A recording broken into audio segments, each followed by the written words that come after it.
What's up, you guys? Welcome to episode 383 of the Established Run NBA podcast. I'm Mike Gallagher here with Drew Dinkmeyer to talk NBA offseason and the champs.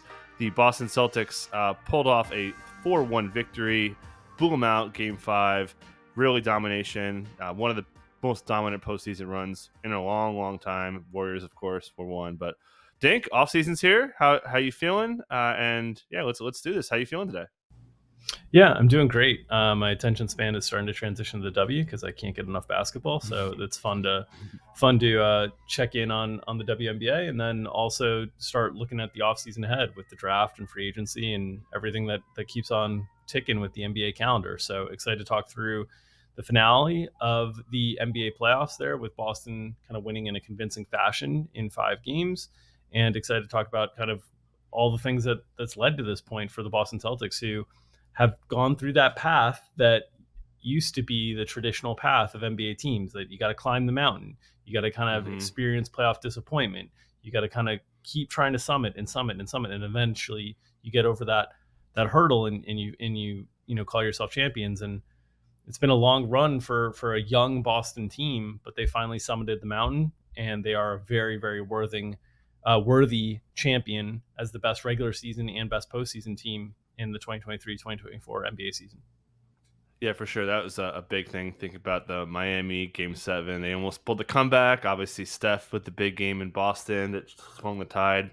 Those two games really stick out for, this team was so good for so many years. Obviously, the stat where Jaylen and Jayson had played 107 playoff games together already in their mid-20s, and then finally getting to the win. So, yeah, I'm with you on the offseason. I'm doing underdog. I think I've probably done 30 drafts since the season ended, along with some house stuff. But yeah, let's talk about Boston. Let's talk about the Jays. I guess we could talk about the Finals MVP. I was in on Tatum, and I want to talk about the betting market really quick.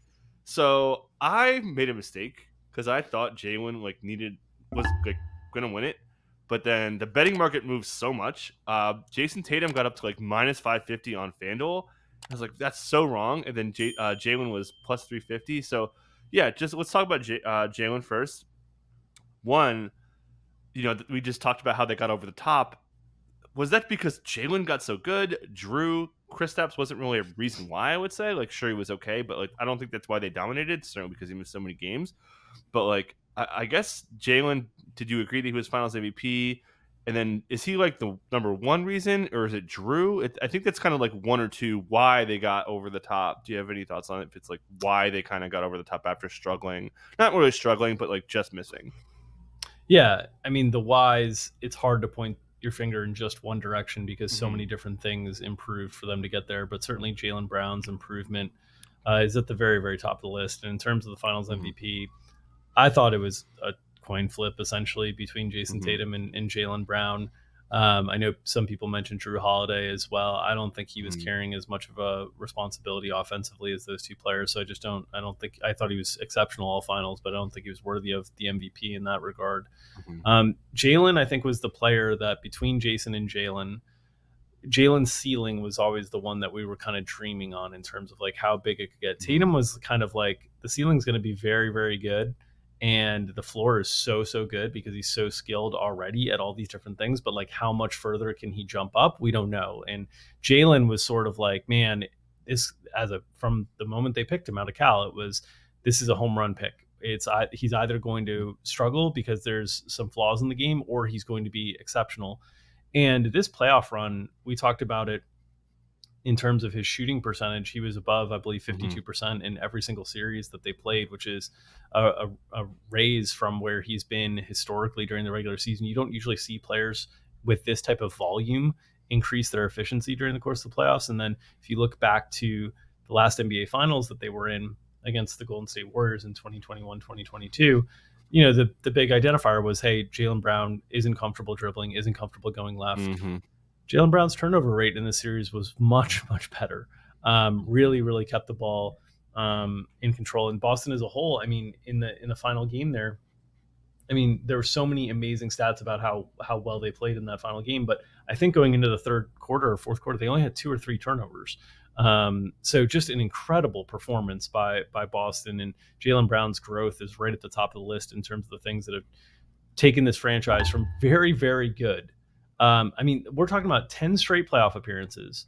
We're talking about since Jaylen Brown was drafted, 8 consecutive years, where 7 of the 8 years they got out of the first round. And of those 8 years, we're talking about conference finals or finals in 5 of them. Like, it's just an incredible run by this Boston team that you could argue maybe should have been able to get a title earlier than this. But this is dominance. This is what dominance looks like in this era of basketball. You don't get much better than this and much longer than this in terms of the track record. And basically, since Jaylen Brown and Jayson Tatum have been on this team, they've only been knocked out first round or earlier once. That's incredible for these two guys. So yeah, Jaylen's at the top of the list in terms of his improvement. The acquisition of Jrue Holiday, Derrick White, Kristaps Porzingis, 3 home runs in a row from Brad Stevens, who's absolutely nailed it, transitioning from the bench to the front office. I mean, there's just so much. Honestly, there's so much excellence throughout this organization, whether it's front office, whether it's players, whether it's coaching, that it's hard to single out one specific reason that they are calling themselves the champs this year.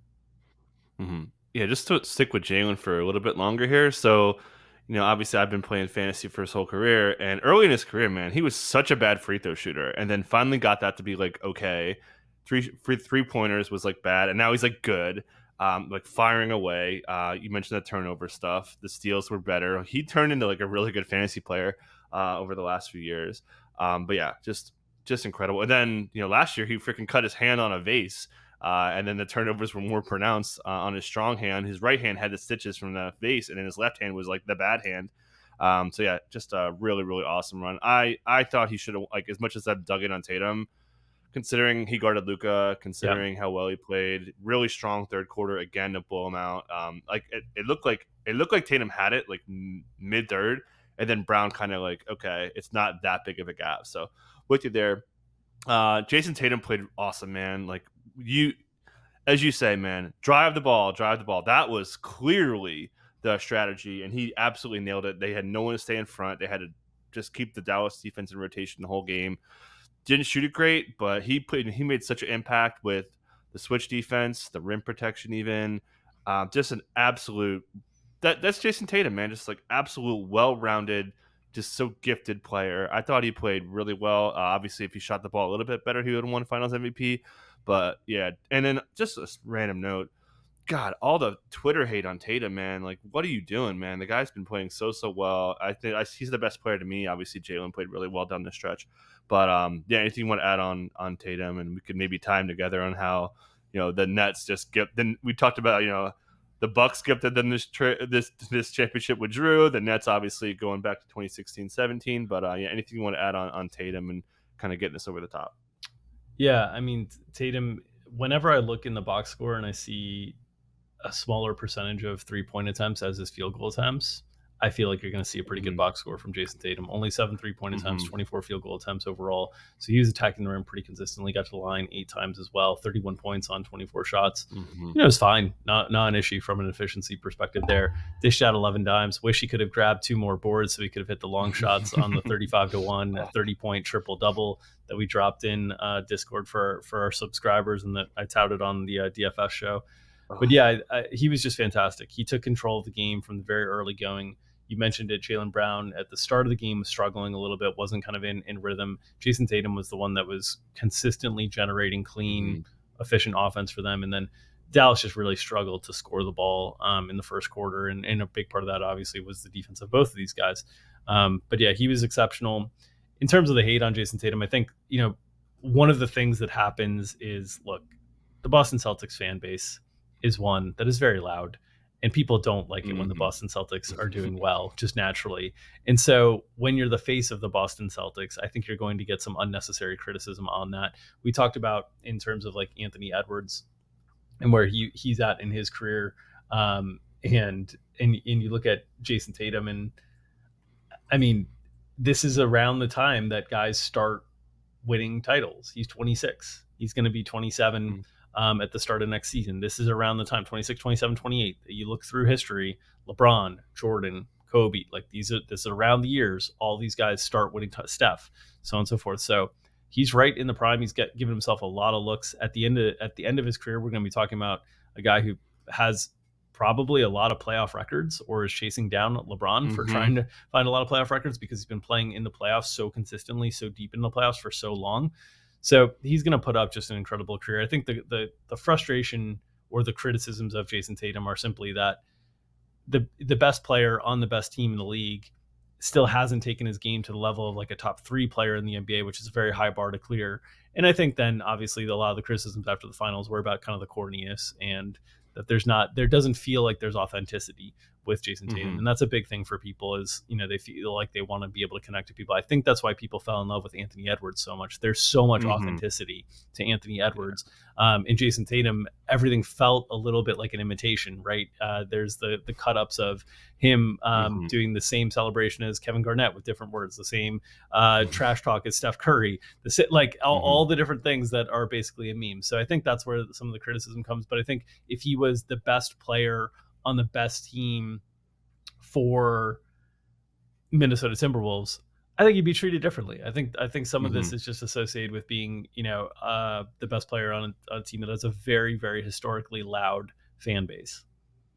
Yeah, for sure. And just a couple quick stats: 19.2 drives in the finals and 8.4 passes on the year. I think 9.1 drives. So he more than doubled his drives per game. Obviously played a little bit more, but still doubling it. And then like almost more than 3x his passes off drives per game. Just aggressive Tatum, awesome. And then, as you mentioned, he had the Kanye thing he copied too. But yeah, whatever, man. Like, hey, we all sing songs that we know. Let him sing a song. Let him do his thing. So, Jrue Holiday, we mentioned he was just so impactful. Like for Jrue Holiday to be your 3rd or 4th best player at best, some games he's 5th when they win. And we've been saying like just having that floor of your 3rd, 4th, and 5th best players being that good. I mean, Jrue Holiday was the 4th best player in the series kind of easily, right? Like he's better than Kyrie, no doubt. But his defense, his switching, his cutting, I say it all the time, man. He's the most power forward point guard ever. Like all the roll man stuff. He set so many screens in Game 5. So just the adaptability of Jrue Holiday's game and the defensive pressure and the instincts that he has. Truly one of the best out there defensively. Like, I mean, if you had to do like an all-decade defensive team, Jrue would be like the first guard you put on there, right? But yeah, anything you want to say on Jrue and just his impact on this series?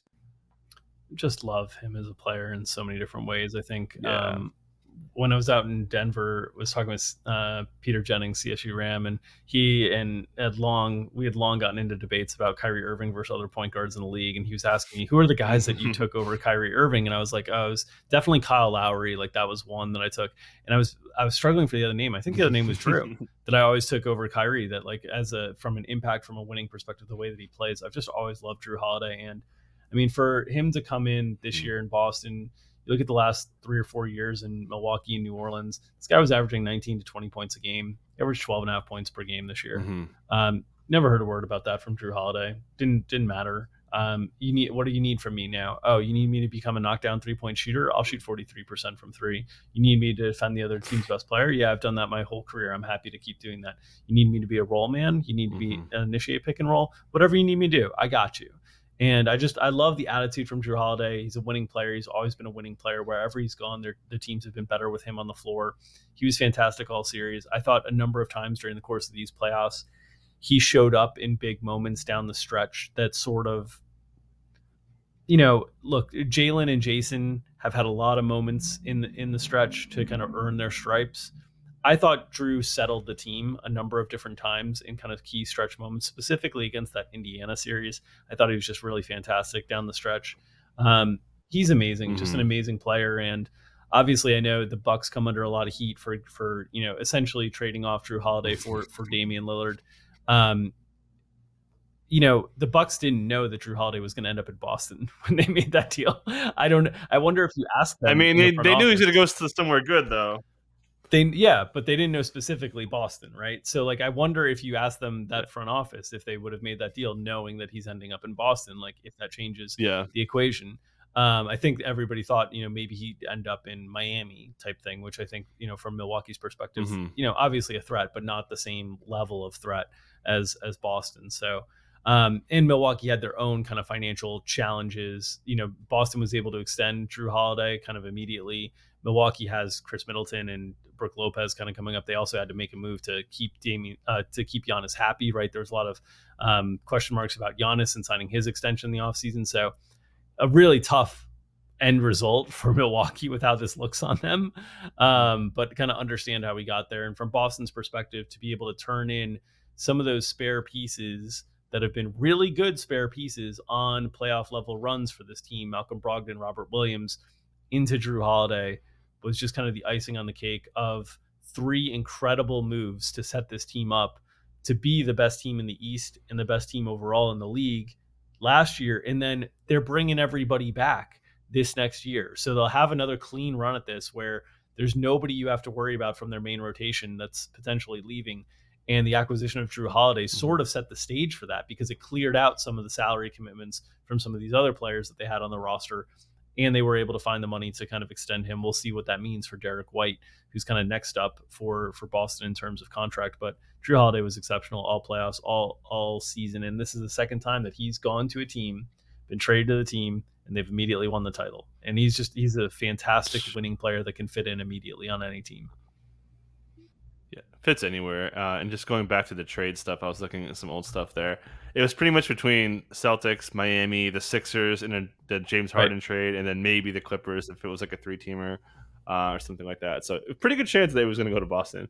But yeah, just God, what a. And then also, kind of tying into this, Marcus Smart going away, and then Kristaps coming in. Kristaps fits really well with this team, man. Obviously, they missed it for so many games, but I thought Kristaps, when he did play, and I thought he made a pretty decent impact, even though he was pretty hobbled. But just the spacing he provides, he could shoot over literally anybody because he's so big. And then the guys who guard him getting pulled away from the rim. We saw the rim pressure, talked about the driving. But, and then Derrick White, too, man. Man, Derrick White, just the shooting has been so valuable. That he's like he's almost like Jrue, right? Just the great on-ball defense and the adaptability to his game. Not as much as a roll man, but being able to handle and push the ball a little bit. He's been awesome. So anything you want to say on Kristaps and Derrick White? Kristaps, really gutsy performance. I'm still not sure he should have played Mm. in that game, but glad he did and got through Mhm. everything without any sort of ramifications there to his health.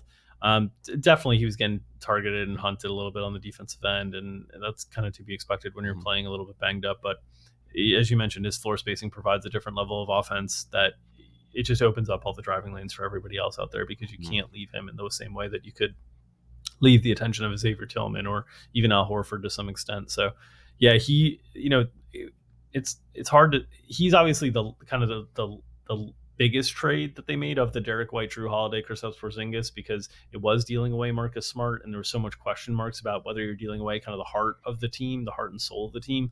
I certainly had those question marks when they made it, but when they got Drew Holiday back, it sort of filled that in immediately. And so they still were able to keep that while adding the offensive presence of Kristaps Porzingis that made it so much easier for Jaylen Brown and Jayson Tatum out there. And then Derrick White, ever since he's been brought to Boston, it's really accentuated and amplified all the winning things that he does because he was on San Antonio teams that weren't winning as much, that were struggling a little bit. He was asked to be a primary lead guard at times. He was asked to be a secondary off ball guard at times. Whatever he did, whatever he was asked to do, he did it effectively. And then he came to Boston and everything got supercharged in terms of, hey, now he's getting clean looks all the time because of Jaylen and Jayson. Now the shooting is kind of skyrocketing and the defense is all there. And he's got the playmaking because he's been forced into that role before with San Antonio. That looks like of all the trades, that looks like the one that looks like the cheapest acquisition cost for Mhm. Brad Stevens in Nothing. terms of just giving up basically a late first round pick. And but all of these trades were home runs. I mean, in the Kristaps trade, the Celtics got a first round pick back in that deal. Like it's crazy to think that the Celtics got a first round pick back along with Kristaps Porzingis in these deals. So just an exceptional job by the front office and really building out that core six players that were elite playoff level players that all can play deep into. We talk about the Bob Myers quotes of the the 16 game players versus the 82 game players and whatnot. And Hmm. Boston was just loaded with 16 game players. And as we work down this roster, that's a credit also to Peyton Pritchard and Sam Hauser, who showed up as 16 game players in a way that I didn't think they would. I'm not going to give them full credit for being fully 16 game players, but I thought they clearly were not. But Sam Hauser held up really well defensively. No. Peyton Pritchard held up really well He did. defensively, and King buzzer beater himself, Peyton Pritchard, ended runs left and right at the end of halves. So this Celtics team, the rotation that they were able to put out there, the essentially 7 to 8 man rotation, depending on Kristaps Porzingis' health, was consistently strong and did not have any levels that you could specifically attack in a really big way. And that's what kind of showed up and ultimately made them so dominant in the finals. Yeah, and then one player we got to talk about a little bit, Mr. Chocolate Milk himself, Mr. Al Horford. Pretty crazy, 186 playoff game. Only Karl Malone had more to get to a title. So Al Horford has played more games to get to his first title than anyone ever. Just he's been part of so many good teams. I'm sure you remember the 2015 when the Hawks full team was Yep. player of the month. DeMar Carroll, Horford, Kyle Korver, Paul Millsap, and Jeff Teague. Shout out Jeff Teague, funny dude. But just, I mean, the role was pretty small, but perfect. I mean, if your role player isn't making mistakes and he's covering space and he's protecting the paint and he's hitting open shots when he needs to, what more can you ask for? Because we talked about how high their top 4 or 5 players are. You don't need to dominate, and came off the bench right away. Going back to we were thinking like, oh, is it Derrick White at the bench? Is that Al Horford at the bench? Horford just so good. Just I was so happy for Al to win that. He's just been a part of like so many teams to be the championship player. He was at Florida to this now is so good. So just a really good feel good story to see Al Horford get one. Yeah, and you mentioned going back to the Florida days, him and Joakim Noah and Corey Brewer, they were just dominant in their back-to-back title run there, and I fell in love. So I was in college, my freshman and I think it was my sophomore and junior year, maybe junior and senior year. But Florida was, I grew up in South Florida. A lot of my friends went to the University of Florida. It was one of the schools that I was considering going to. And I fell in love with that Florida team, Joakim and Al Horford, the way they played, the way they protected the rim, the way they played selflessly for each other. And then obviously Joakim Noah ends up being a Chicago Bull, ends up being one of my favorite Chicago Bulls of all time. Al Horford goes and plays for, the Atlanta Hawks and consistently elevates that team. That team consistently kind of outperforms expectations with Al Horford there.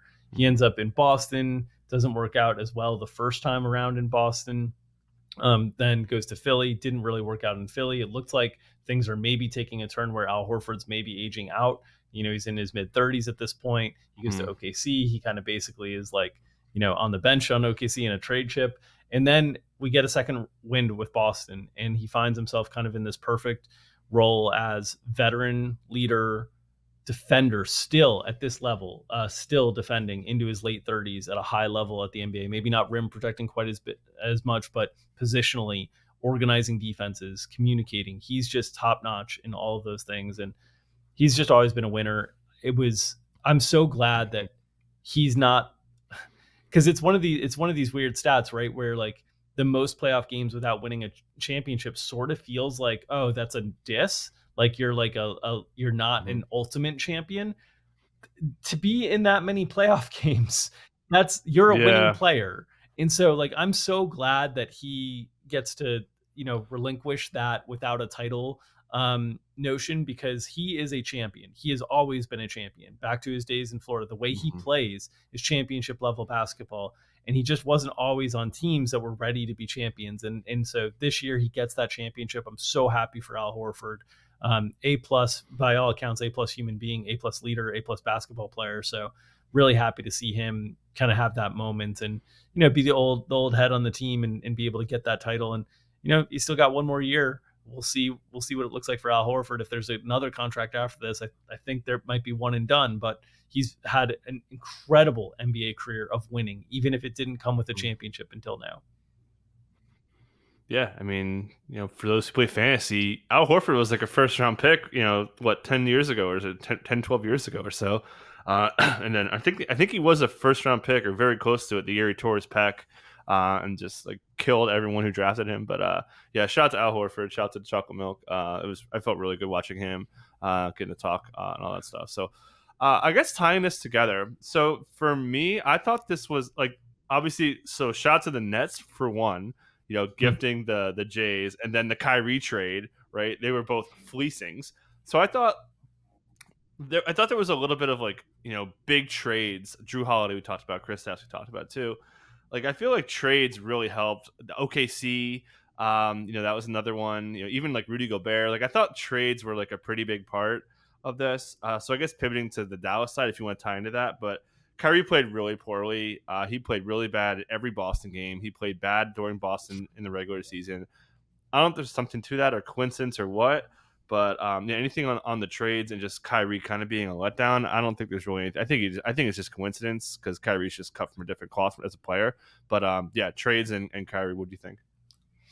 Well, I think when you look at how teams are built in the modern NBA, just because of sort of the restrictions around free agency, because it's so difficult to find kind of elite championship level pieces through free agency, you have to draft and you have to trade really, really well. And if you look at both of these teams, from a drafting perspective, I think they've both done largely very, very well. Boston obviously had times where they were kind of missing on wings and different things, but even some of those guys like Aaron Nesmith ended up being a really good player in Indiana this year. And so I think they've generally been able to identify really good players. Obviously, Dallas elevated their team with the selection of Derek Lively. This year, they got Luka Doncic and Jalen Brunson in the same draft, which is probably the best haul of a single draft that you'll ever get in terms of talent. The trades, though, you look through kind of the history of these two teams, and Dallas has been sort of constantly flipping these pieces and trying to find the right pieces next to Luka Doncic. They found something at the deadline this year with the acquisition of Daniel Gafford and PJ Washington, adding some front court depth. Obviously, they took the swing on Kyrie Irving after having missed on the swing on Kristaps Porzingis before. But they've been kind of constantly searching around, trying to find that second piece that fits best next to Luka. And I think they found some answers with Kyrie Irving this year, but ultimately found out that there's some limitations around that as well. And maybe Kyrie's ultimately best as like your third best player, or you have like really impact defenders kind of throughout the roster, which is not, which is where they're trying to get to, but where they're not fully at yet. In Boston, you look at how they've continuously taken big swings to reshape the roster.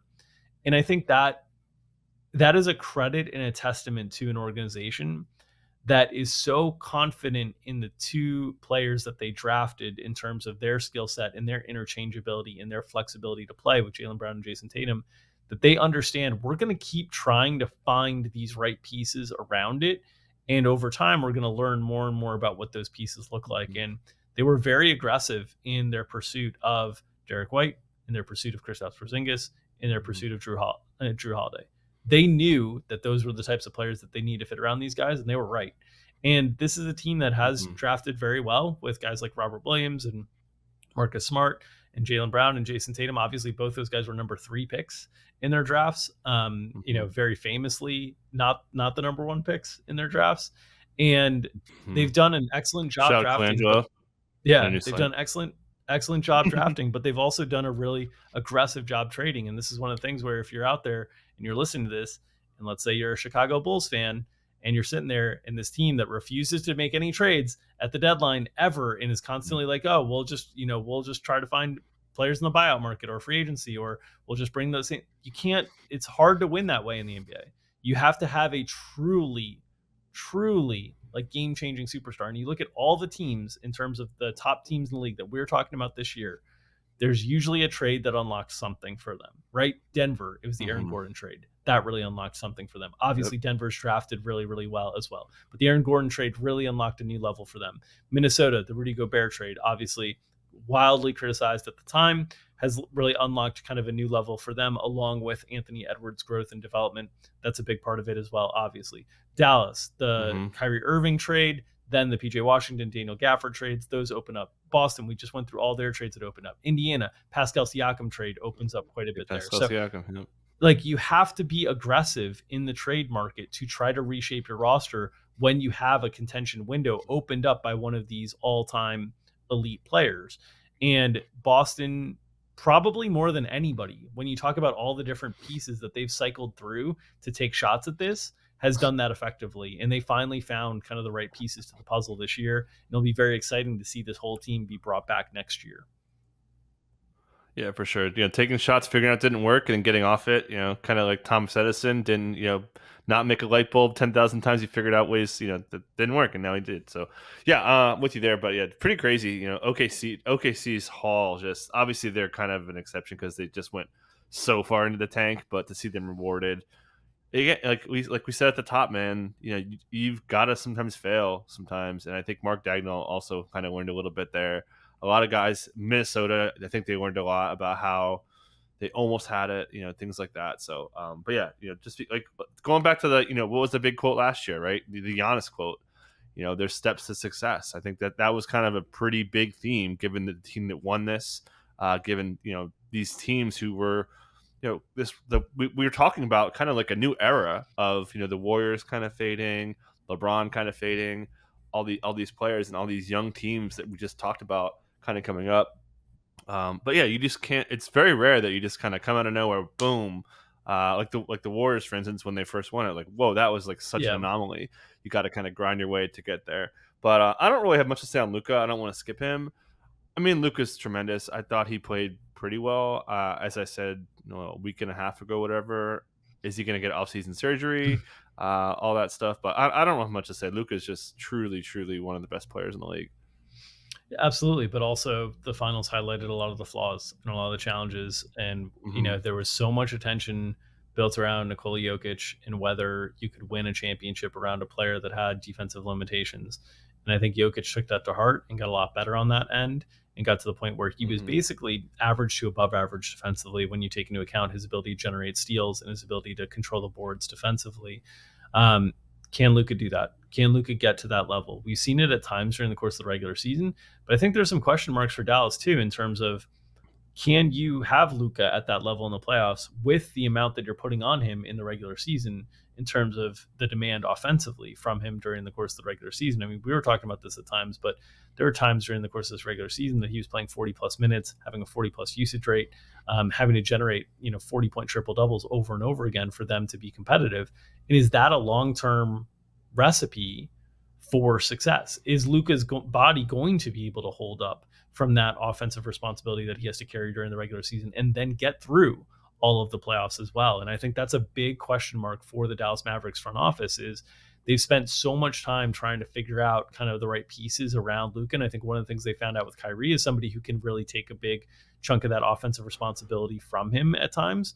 But I think they need to potentially even look at figuring out ways to lighten the load even more during the regular season if they're going to have him. And look, he's been an exceptional playoff performer from the moment he set foot in these playoff series. But at the very highest level, you can't be taking off possessions on one end of the floor, especially against championship level teams like Boston that can attack you. And that's kind of what we saw here. And so I'm very interested to see how this motivates or changes the way that Luka approaches the regular season, the way that Luka kind of approaches the off seasons. We saw Jokic come under a bunch of criticism and then change his body in a really, really big way. And I'm interested to see if that happens with Luka Doncic, because his defense was a big, big problem this entire series. Yeah. But it wasn't before. Like I thought he was pretty good in OKC series. I thought he was fine in the Minnesota series, fine in the LA series. But if there's a spot, if there's a spot you can hide him, on the floor, exactly, it's not an issue. But to win championships, it's usually hard. There's usually not a spot to hide when you're at the championship level, and so that's the big question mark: is can we get to the point where yes, we can hide when we have like a non-offensive player out there? Luka's fine because he's gotten a lot better at help. He's gotten a lot better at rotations. He's got a lot better at using his wingspan to disrupt passing lanes. But one-on-one on ball, when he can't be hidden, that's a big problem. And especially, I mean, Boston's unique in terms of having multiple guys that can isolate you and then all the shooting to spread you out. Whereas some of these other teams, they didn't have the shooting to kind of take advantage, even if they were able to isolate Luka. So, maybe you could say it's a one-off with this kind of build, but generally at the highest level in terms of winning titles, it's hard to hide yourself out there defensively. Yeah, he could kind of run hot, I would say, but injuries too, getting pain injections. I mentioned that, the knee, the ankle. I talked about his left leg all year with the workload he has. I don't know. I feel like it's a little bit of scheme and personnel and a little bit of just being worn the hell down from Yep. that. But before he went, like I mentioned, he had a pretty big impact before he started getting hurt.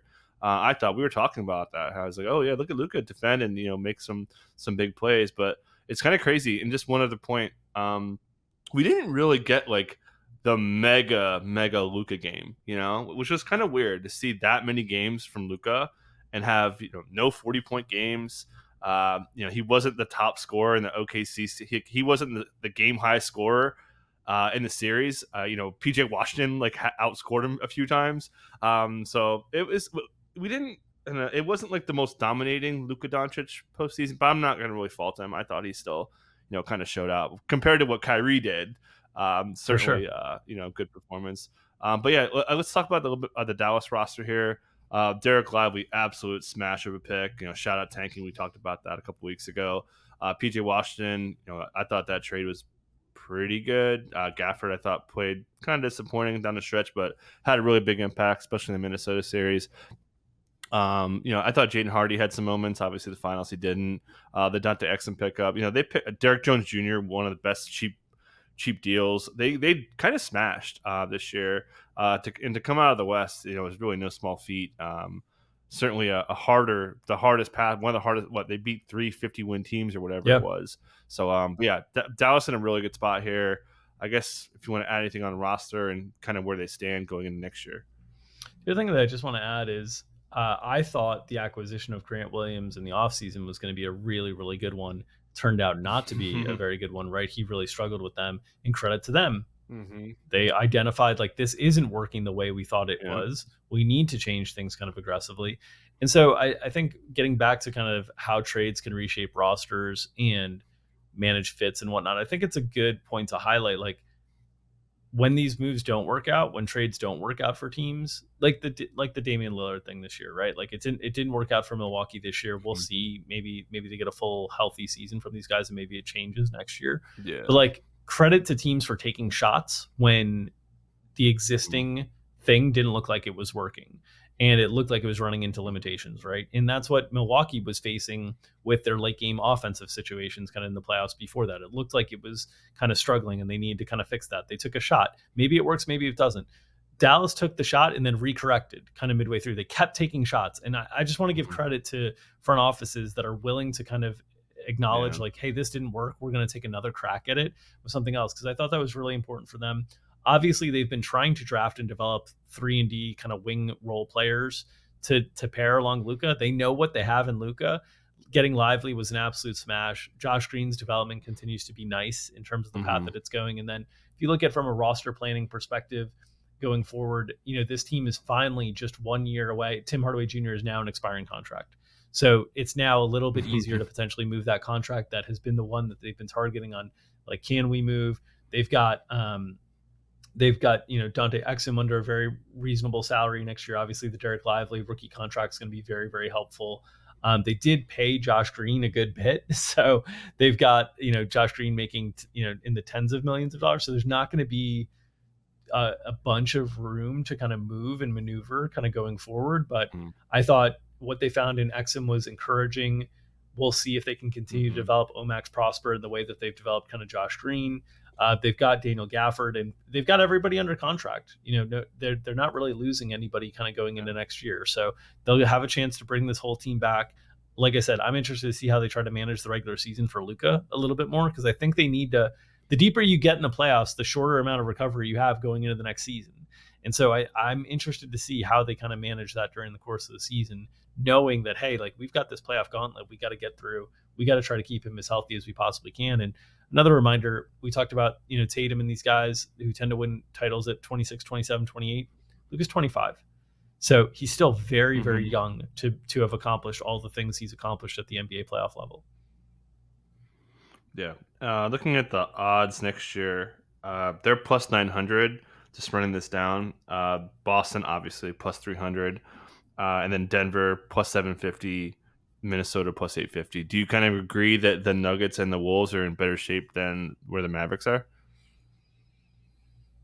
The Nuggets, I do, although the Nuggets have a big decision with Kentavious Hmm. Caldwell-Pope.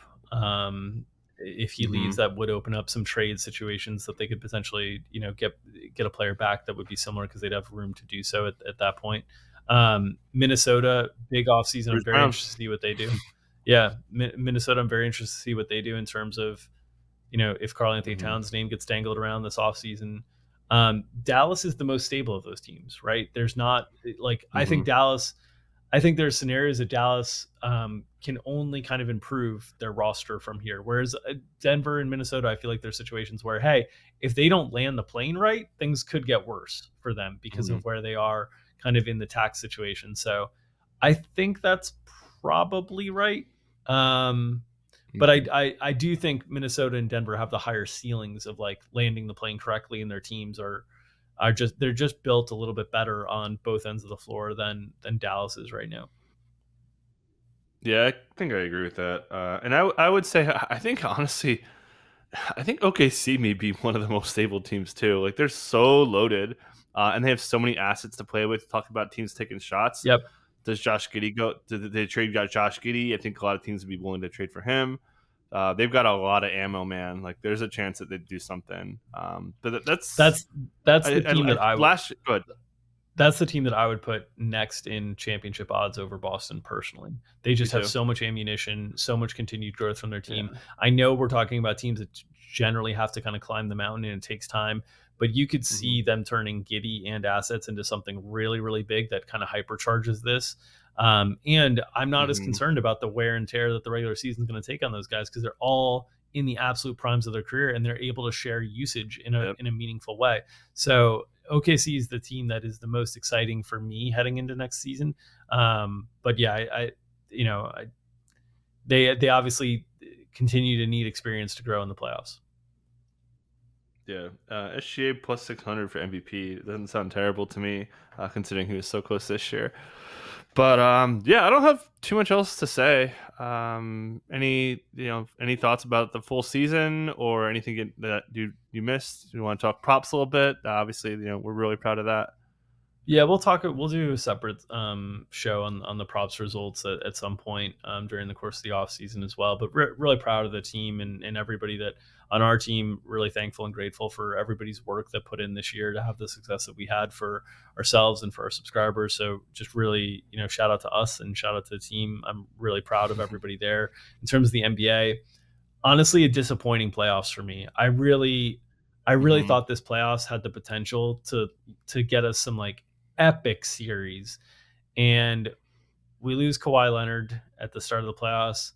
Joel Embiid's not fully healthy at the start of the playoffs. We lose Giannis, Yeah. and that's kind of the thing that lingers for me. It's just like at the end of it, in terms of like epic playoff series, I think Minnesota Denver. Right, that was the best playoff series that we had. That we felt really Oh, good so about. That good. went 7 games, was really fun, and in it there wasn't another series like that in the whole playoffs. And usually you even get like a first round matchup by two teams that aren't like naturally. I guess you could say Philadelphia and New York kind of met that.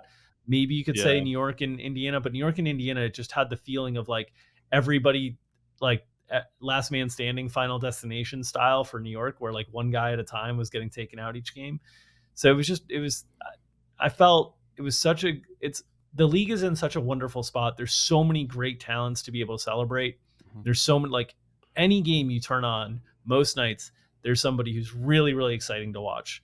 Um, Mhm. and I felt like the playoffs left a little bit on the table, which was really disappointing for me because I just thought this was going to be. I mean, look at all the series that we had going in that we thought, oh, these could be deep series, right? Like Phoenix, Minnesota, nope. Mhm. Minnesota, Nope. Dallas, nope. Boston, Dallas, Nope. nope. We just didn't get it. We didn't get the really deep series, Mhm. and obviously the East was marred by no Giannis Antetokounmpo in the Mhm. playoffs is a Yep. travesty. Jimmy So Butler, no Jimmy Butler in Zion the playoffs, exactly. Williamson, just so Exactly. yeah, So that was, so many just injuries. leaves a little bit of a bad taste in our mouths that like, man, what could have been on this postseason. I don't mean that in any way, shape, or form to take away from the Boston Celtics championship. Please don't Yep. mistake that. The Boston Celtics were the best team throughout the course of the regular season. They were the best team in the playoffs as well. They are absolutely very, very worthy defending, very, very worthy of the championship honor. And they had their own injuries that they were dealing with Kristaps Porzingis throughout the playoffs. So I don't want that to get misconstrued in any way. Just in terms of the entertainment value and some of the compelling nature of deep series, I felt like we were robbed a little bit by health. And I'm just hopeful that as the league continues to figure out the best way to schedule, the best way to try to keep guys healthy, the best way to manage guys, I hope we have full playoffs with fully healthy teams, because playoff basketball is such a joy to be able to experience and to be able to watch. And it's made that much better when we have all the best players available. Yeah. And like to that point, they lost 3 freaking games, man. Like, what do you want them to do? They just okay, maybe if they went 7 and they kept beating these injured, barely squeaking by, they dominated, like one of the best all-time plus minuses. They were barely in clutch time for most of these games. They just absolutely smashed. So I'm with you on that. But yeah, tough seeing all the injuries. Is there any trickle-down effect from this? Do you think teams, because I thought that was a pretty big trend this year, we saw like not that much rest. Kawhi obviously kind of the poster child there. Yeah. Do you think there's any kind of after effects from just being so debilitating to see all these guys go down? I have no idea. I mean, yeah, I don't either. The commentary kind of coming into the year was like, look at how healthy everybody is without this rest, and then come playoff time, everybody got hurt. And so it was just like, so I don't know if it's just timing and bad luck. I don't the science on rest seems inconclusive in terms of its ability to kind of help in-season injuries. It certainly helps extending careers in terms of length of careers, which I think the San Antonio Spurs figured out and justified when they were resting players back in the day in terms of getting guys to play into their late 30s. But I don't know if it justifies like when the injury is going to take place during the course of the regular season. I think a lot of this was probably just bad luck in terms of the timing of things. But yeah, I'm sure it's something that is at the top of the list for the NBA to figure out, because they've been trying to figure out how to make the regular season more valuable in terms of having players around. But ultimately, like, the playoffs are the big money makers in terms of like drawing interest in the league, having that interest kind of carry over during the course of the off season, big TV deals, which they're all getting right now. I don't know. It's just, it hasn't been solved in any way, shape, or form. What's the best method to keep guys healthy? Obviously, it would be great if we could figure out a better method. I think there's some concern about the in-season tournament, the way that loaded up the schedule at a different part of the season that maybe impacted things. But this is all stuff that I know the league is heavily incentivized to try to figure out.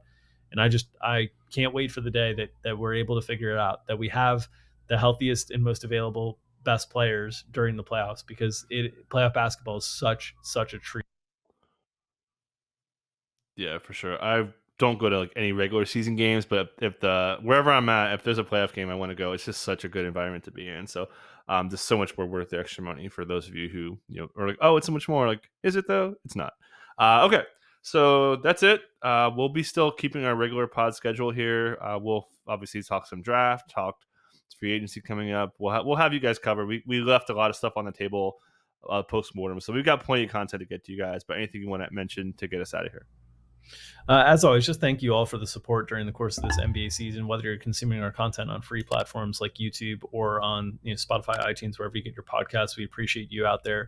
For those of you who are paying for our products as well and allow us to do this for a living, whether it's our DFS packages or props packages, so on and so forth, we really appreciate you all out there. So we love creating this content. The only reason we're able to create this content is because of your support. So really appreciate you all on this journey with us through this 2023-2024 regular season and playoffs. And as always, we'll be really excited to cover the off season and the transition on these teams, and as we look ahead to next season. But just wanted to take a moment to thank everybody for their support, whether it's via paid content or via free content that we put out. We couldn't do it without your support. 100% agree, and just such positive. We get negative feedback very rarely. Hey, if you're listening, don't do it. I'm not saying do it, but yeah, it makes our jobs that much easier when there's so much support from everyone. So yeah, really shout out to everyone in the ETR NBA community. You guys are just so good, and we really appreciate it. So that's it for the season. We got plenty of content coming for next season already. It's gonna be a short off season, always is. So appreciate you guys again. We'll catch you guys next time.